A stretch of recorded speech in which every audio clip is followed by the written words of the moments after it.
Hey everybody, welcome back to the Thinking Crypto channel. I want to talk about the SEC Ripple XRP lawsuit because the SEC is being very shady. They have not released documents which the judge ordered them to.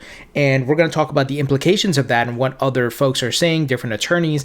And could this signal or be an indication that a settlement may be coming because the SEC doesn't want to air their dirty laundry. They don't want everybody to see what their communications have been and all of that, right? They may want to be like, okay, let's back off. Let's hit the brakes here. Let's get a settlement going. So we'll talk about that and even what Jeremy Hogan, the attorney, has said. In addition, Texas governor has signed a crypto regulation bill into law. This is significant, guys. I think it's very bullish and a sign of what's to come. So we'll break it all down. Please go ahead and hit that thumbs up button, leave a comment below, and hit the subscribe button if you're new here. It helps support the channel and it doesn't cost you anything.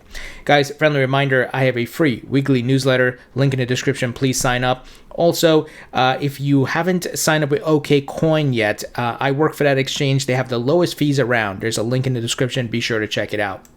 So, Ripple files motion requesting SEC handover documents related to ongoing complaint. The company wants to force the agency to disclose why it views XRP differently than Bitcoin and Ethereum. Lawyers representing Ripple Labs, its CEO Brad Garlinghouse, and a co-founder Chris Larson filed a motion Friday to compel the SEC to produce two sets of documents that the company requested earlier this year. The documents relate to the SEC communications with third parties regarding Bitcoin, XRP, or Ethereum. Ripple is seeking to force the SEC to disclose why it came to the conclusion that Bitcoin and other commodities, not securities like XRP. Last December, the SEC filed a complaint alleging that Ripple raised over $1.3 billion through unregistered ongoing digital asset securities offerings. I think we know about the lawsuits. I'm not going to go through that. But on April 6th and May 6th, United States Magistrate Judge Netburn of New York's Southern District had ordered the SEC to provide documents, but the agency has yet to comply, citing relevance. So, this is getting very interesting, and we shall see how the judge reacts, but this is not good for the SEC, obviously, right? And like I said, the SEC may not want to reveal a lot of this information because it might expose conflicts of interest and things they've done wrong, because you look at how Jay Clayton and William Hinman, where they went to after to firms that are heavily invested in Bitcoin and Ethereum. So where there's smoke, there's fire, and it looks like there's some conflict of interest here, right? You don't need to be a rocket science to see what's happening here and the way Jay Clayton handled this. So the two sides have met independently 5 times to try to resolve the issue, most recently on June 1st, according to the Ripple motion. And at CoinDesk's Consensus 2021 event last month, Ripple CEO Brad Garlinghouse said he felt the case had broader repercussions for how cryptocurrency is viewed in the United States. And of course, that is why we are paying close attention. We're tracking this, not because I'm an XRP holder, but this will really set the precedent for how the SEC will handle the rest of the market. I still think that Congress has to step in here to pass like the Token Taxonomy Act. Now, attorney James Fillon said the following in tweeting about this, and he said the same thing, like, Ripple has filed the motion, but he said not a single document has been produced. Judge Netburn will not be pleased. And that's where I'm curious to see what the judge has to say maybe this week or the following week and how she's going to handle this. And once again, if she forces the SEC's hand, could then the SEC once again back off and say, well, I don't know if we want to let all this information out. Let's get a settlement going. And as we've talked about before, guys, I personally believe it will be a settlement for the 2013 to maybe 2015 sales of XRP, where it was done under or breaking securities laws then, but not now, because the network is fully decentralized, right? And here's what Attorney John Deaton had to say. It's difficult to maintain credibility when you ask the court for more time to conduct discovery while at the same time refusing to turn over relevant documents already ordered by the court. So speaking about the SEC, even a patient and a courteous judge like Judge Netburn has her limits. So that's what I'm saying. We have to see what the judge is going to do. It's going to be very interesting. In addition, here, Chris Larson filed his reply memorandum to the SEC's opposition to his motion to dismiss the complaint. So obviously Brad and Chris are trying to get the respective lawsuits dismissed against them. If anything, Ripple will have to pay a fine. I don't know, maybe they will have to, but I think the SEC just decided to go super aggressive, go after Brad and Chris to try to force things to be in their favor, of course. But the SEC is getting exposed here because of how they've handled situations. As you can see, they don't want to disclose certain information. So they are operating very shady.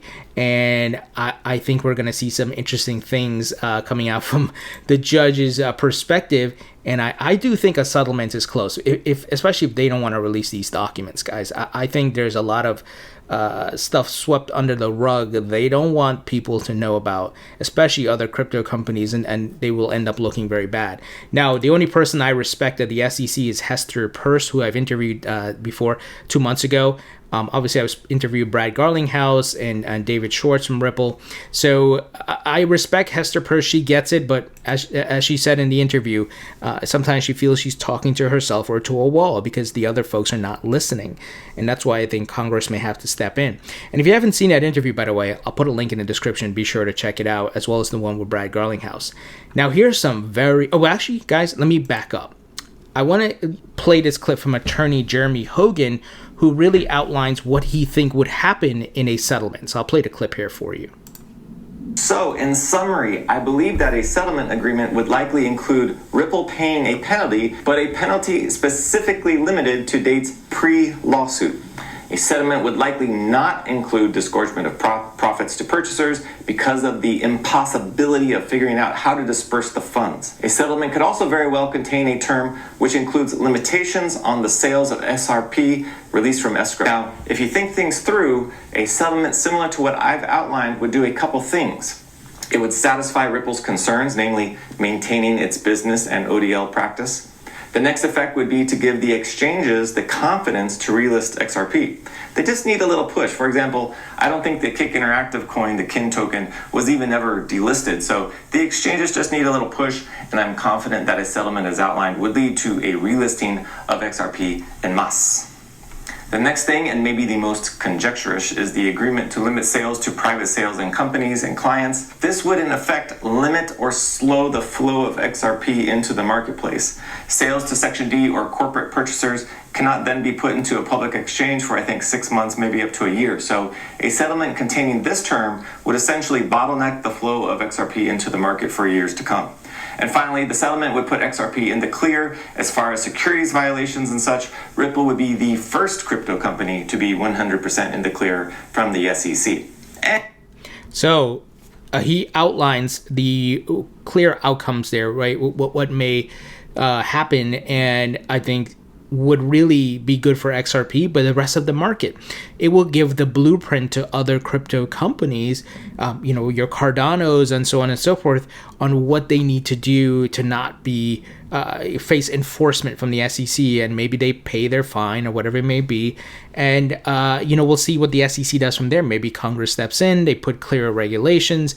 Hester Peirce suggested the sandbox, where these companies can operate without any worrying of breaking securities laws, as long as they share information with the SEC.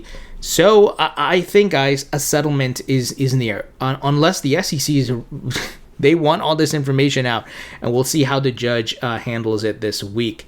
So Texas governor signs law creating legal framework for crypto investments.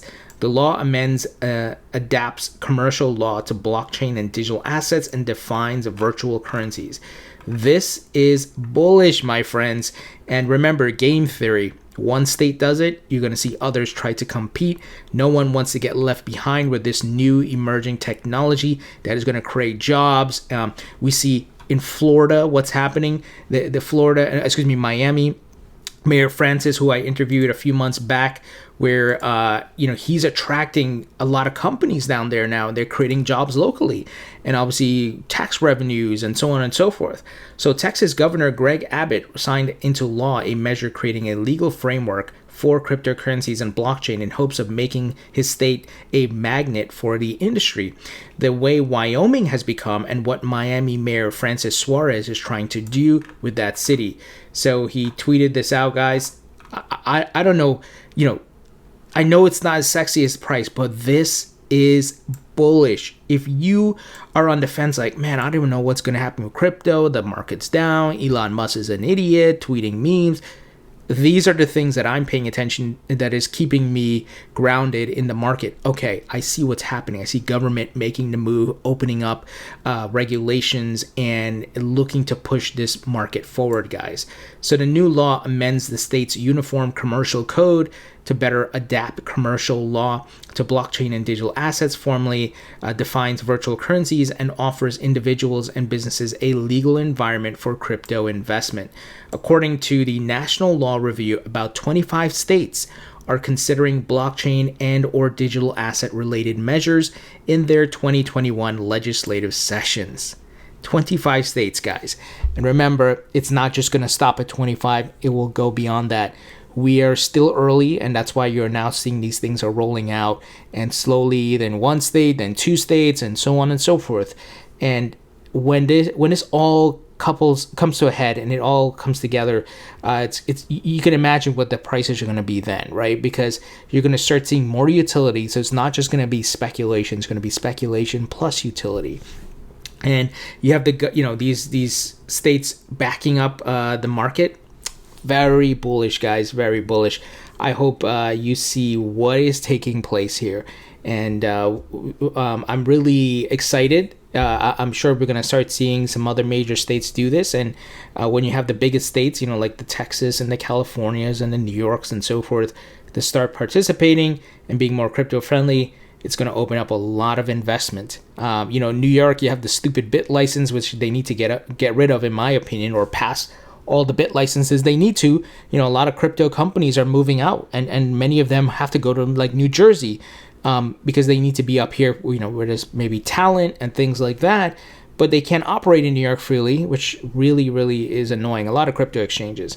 So, guys, what do you think about this news? And do you expect a settlement from the SEC soon with Ripple? I think so, especially the way they're, it was slow to move on releasing this information, and I think we'll have to wait and see what the judge says, and if she penalizes them in some way or what happens, we'll see what happens. But leave your thoughts and comments below, hit the thumbs up button, share this video, be sure to subscribe, and I'll talk to you all later.